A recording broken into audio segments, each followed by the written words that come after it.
نحمدہ ونصلی علی رسولہ الکریم اما بعد فاعوذ باللہ من الشیطان الرجیم بسم اللہ الرحمن الرحیم۔ السلام علیکم ورحمۃ اللہ وبرکاتہ۔ آئی ہوپ آپ سب لوگ خیریت سے ہوں گے۔ قرآن وتھ عزیز الاقبال میں آپ سب کو خوش آمدید کہتی ہوں۔ آپ کو اللہ کے علاوہ کسی کی سمپتی نہیں لینی۔ کچھ لوگ ہیلپ لیس اس لیے ہو جاتے ہیں جب وہ لوگوں کو اپنے مسئلے مسائل سناتے ہیں۔ لوگ اس کو ایکنالج کرتے ہیں کہ ہاں بھائی واقعی بہت زیادتی ہوئی ہے تمہارے ساتھ۔ اس سے کیا ہوتا ہے کہ اس سے بندہ اسٹرانگ ہونے کی بجائے اور ویک ہو جاتا ہے کہ ہاں میرے ساتھ بہت بڑی زیادتی ہو گئی۔ بندہ وکٹم بن جاتا ہے۔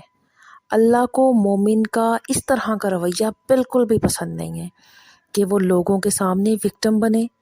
وکٹم بننا ہے تو اپنے رب العالمین کے سامنے بنو۔ تہجد کے ٹائم اللہ کے سامنے روئیں اور بچوں کی طرح روئیں اور اپنے سارے غم اپنے پیارے اللہ تعالیٰ کو بتائیں، جس طرح آپ لوگوں کو بتاتے ہیں نا، جس سے اللہ ناراض ہوتا ہے۔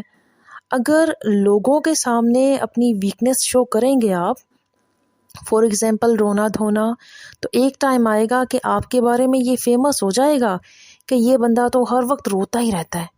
تو پھر کیا فائدہ ہوگا اس سے آپ کو؟ ایک وقت تک، ایک حد تک لوگ آپ کی ہیلپ کریں گے، اس کے بعد پھر وہ لوگ آپ سے تنگ آ جائیں گے۔ حدیث میں آتا ہے نا کہ جب ہم سورۃ فاتحہ پڑھتے ہیں تو اللہ تعالیٰ باقاعدہ جواب دیتا ہے۔ جب انسان کہتا ہے ایاک نعبد و ایاک نستعین، ہم صرف تیری ہی بندگی کرتے ہیں اور کرتے رہیں گے، اور ہم صرف تجھ ہی سے مدد چاہتے ہیں اور چاہتے رہیں گے، تو اللہ تعالیٰ فرشتوں سے کیا کہتا ہے کہ میرا بندہ ایکنالج کرتا ہے کہ میں دعائیں قبول کرتا ہوں، تو اللہ کہتا ہے کہ چل پھر مانگ۔ کیا مانگتا ہے؟ اس کا مطلب ہے کہ اللہ باقاعدہ جواب دیتا ہے۔ سورہ یوسف کی آیت 86، قال انما اشکو بثی وحزنی الی اللہ۔ حضرت یعقوب علیہ السلام کے یہ الفاظ، یہ چھوٹے الفاظ نہیں ہیں کہ میں اپنا غم اور دکھ صرف کس کو سناتا ہوں؟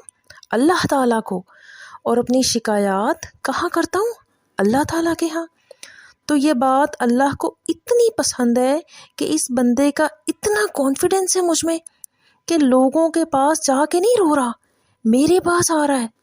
اللہ کے نبی حضرت محمد صلی اللہ علیہ وآلہ وسلم نے فرمایا، یور لارڈ از شائے۔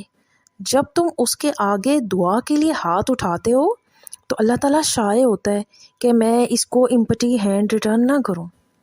تو اس سے کیا ثابت ہوتا ہے؟ اس سے یہ ثابت ہوتا ہے کہ مسلمان اسٹرانگ ہونا چاہیے۔ مسلمان کا سارا اعتقاد اپنے اللہ تعالیٰ پہ ہونا چاہیے۔ اللہ پھر آپ کی ایسی مدد کرے گا انشاءاللہ کہ آپ کے گمان سے بڑھ کر۔ یہی اس آیت کا مطلب ہے۔ سورۃ طلاق کی 2 آیت، وَمَن يَتَّقِ اللَّهَ يَجْعَلْ لَهُ مَخْرَجًا۔ اور جو شخص اللہ کا تقوی اختیار کرے گا، اللہ اس کے لیے مشکلات سے نکلنے کا راستہ پیدا کر دے گا انشاءاللہ۔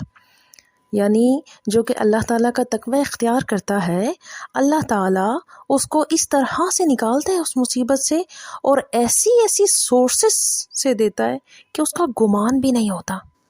صرف اور صرف اپنے اللہ کا تقوی اختیار کریں۔ جزاک اللہ۔